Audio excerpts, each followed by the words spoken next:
Hello everybody, and welcome back to Steven's Fight Show. Now it is time to discuss Devin Haney versus George Kambosos Jr, the fight that fans have been requesting all over the world to happen for the longest, right? Yeah, notice how there's nobody cheering, because I don't even think anybody knew this fight was happening. But anyways, in this video, I will give my prediction to Devin Haney versus George Kambosos Jr. Yeah, I don't even think anybody expected this fight to happen. Or actually, no, well, besides the fighters, because it's a rematch clause in the contract, but I don't think any other boxing fan in the world was calling for this fight. I don't think there has been any type of promotion for this fight at all. I went on Twitter today, and so many people were saying, wait, this fight is actually happening? And there's a reason why there hasn't been that much promotion for this fight until now, and I'll speak more about it later on in the video. But this rematch is set to be right back in Australia again, just like where it was the first time. George Kambosos will look to try to regain his lightweight titles and try to employ a different game plan against the prodigy himself, or I should say the dream, Devin Haney. And I have a lot to say about this fight, or actually I have a lot of the same thing of what other people are saying about this fight. But without further ado, let's get into it. Okay, so let's talk about the first fight that happened. The last fight between Devin Haney and George Kambosos was not an exciting fight by any means. I made a whole review on it, which was my first video ever on this channel, and I broke down the fight, and literally I was only pretty much breaking down Devin Haney.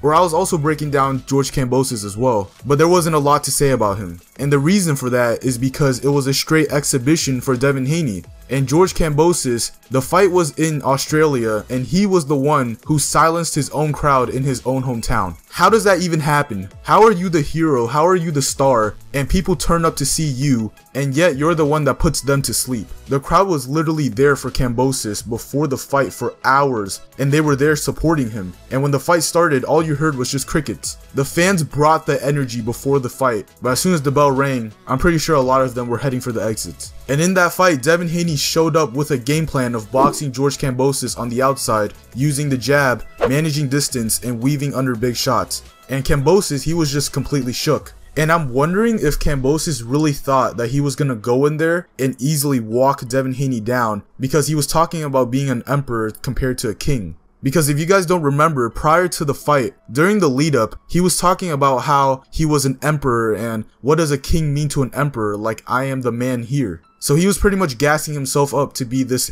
big emperor that's going to walk through this quote unquote kid that's a rat. And Kambosos, for the first 7 or 8 rounds of the fight, he was being hesitant the entire fight, since he had absolutely no answer for the jab. Every single time Kambosos tried to close the range down on Devin Haney would just pop a jab and it would make him reset like 4 steps backwards. And he didn't even really change the pace or the activity at all. I felt like Kambosos was so shocked to the point where he didn't even realize he was fighting Devin's game, to the point where when he decided it was time to turn up, it was already too little too late. And Kambosos, he did have little moments here and there where he did throw and land a few big shots, but the fight wasn't even close at all. It was literally like 10-2 rounds at most, or maybe 11-1, or maybe even 12-0. Personally, I had it 10-2, and in my opinion, this fight shouldn't even happen at all. Yes, I understand that for legal reasons, and because it's a part of the contract, that there needs to be a rematch that's taken place back in Australia. But then again, I'm going to ask everybody else this question again. Who's really excited to see this fight again? In the last fight, Kambosos was letting the whole world know that he's the unified champ who's hungry, who's ready to battle, and ready to go to war. But guess what? He didn't exit the fight like a soldier who went to war. Instead, he was the soldier who was afraid to pull the trigger and put himself in danger. So for me, in my point of view, I'm looking at it like this. If Kambosos sets his expectations during the pre-fight build-up, and he has a performance that's not even remotely close to it, then how can he convince the world that he can make things different in the rematch, even if he was capable to do so? Even if he could beat Devin Haney, how can he convince the fans to buy into this fight? And if he shows up with the same mentality as last time, meaning he's trying to box Devin, he's trying to catch him with a big shot, being tentative to throw, then this fight will be a complete waste of time. Kambosos doesn't deserve a rematch after that performance, despite him being the champion. And if the roles were reversed, if Devin was the undisputed champ to begin with, Kambosos, being the challenger, would need to earn his shot again, because there's no way you can get an immediate rematch after that performance. And there hasn't been any promotion for this fight for a reason. And the reason being is that how are they going to promote this second fight from the first fight? Oh yeah, this fight this time is going to be really close. It's going to be competitive because George Kambosos, you know, he has the whole crowd of Australia behind him, and he's going to come in here and he's going to throw his hands. Well, isn't that what they said the first time? So why should we believe it this time? There was so little from Kambosos that nobody remembered this fight was happening until this week. Kambosos can't even trash talk because of how he performed last time. So how do you think the promotional company is going to do any better? And usually when fans demand a rematch, it's because the first fight between both fighters were so amazing that they want to see it again because it was entertaining. An example would be Canelo versus Triple G. The first fight was so good between both fighters that the fans want to see it again. That's the whole point of a rematch. Nobody wants to see a rematch after a shutout like Kambosos against Devin Haney the first time. For a fight like this, I don't think I know one Australian fan that would like to see Haney and Kambosos run it back. There are way bigger fights for Devin Haney in this stacked division, but the point is, we want to see Devin Haney defend these belts against people who are worthy, not against a guy like Kambosos who had a letdown performance, and now because of the contract, he's getting an immediate rematch. Alright, so now that we got that out of the way, let's talk about my official prediction and the strategies from both fighters. I think Devin Haney will win by unanimous decision again, but I think Kambosos will have a bit more success in this fight compared to the first one. I think Kambosos knows that if he really wants to win the titles back, he's gonna have to come out the fight like a man who has a bit of urgency. He has to come to fight since he's not the better boxer here. Kambosos is dealing with a very slick boxer who has speed, brilliant boxing IQ, good footwork, counterpunching, and head movement. And there are not a lot of things that Kambosos does better than Devin. A quicker start for Kambosos is necessary, as well as him being aggressive, because if Devin starts winning 3 or 4 rounds in a row, then he's going to build momentum. And I felt like Devin didn't need it to work in his last fight. So Kambosos needs to let Devin know from the jump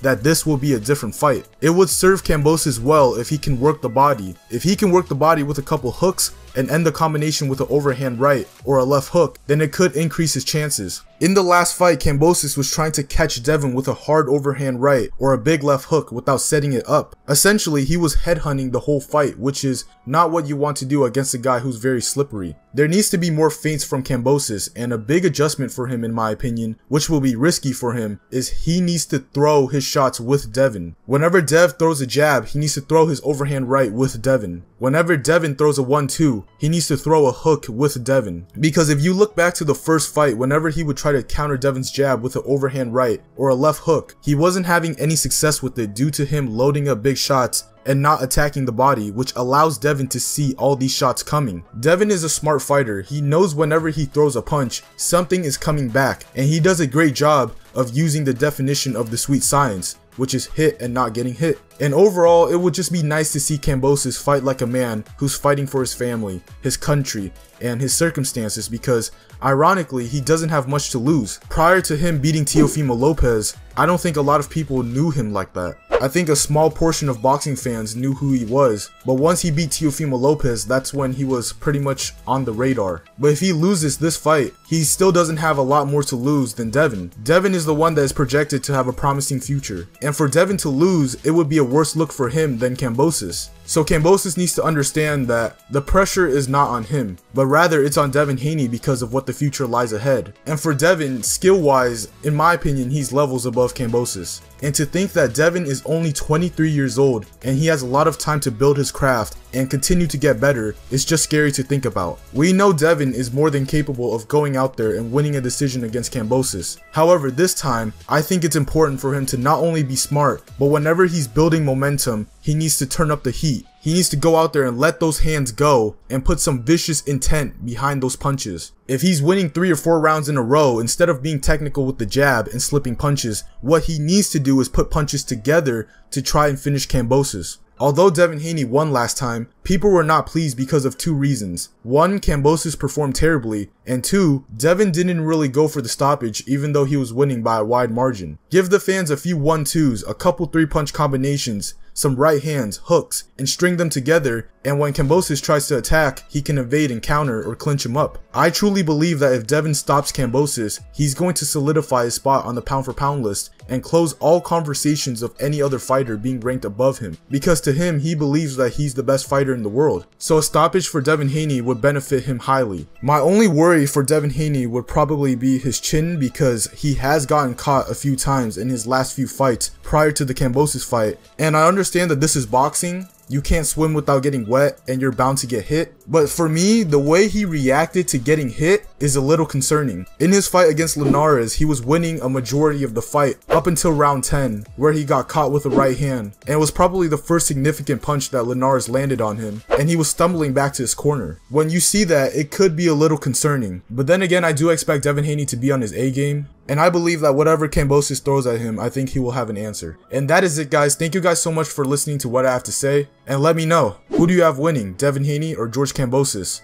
Who do you want to see Devin Haney fight the most in the lightweight division? Drop a comment and let me know in the comment section down below. Now, if you guys enjoy content that relates to combat sports, please drop a like on this video and subscribe to my YouTube channel. That would be greatly appreciated. And other than that, it's been Steven, signing out.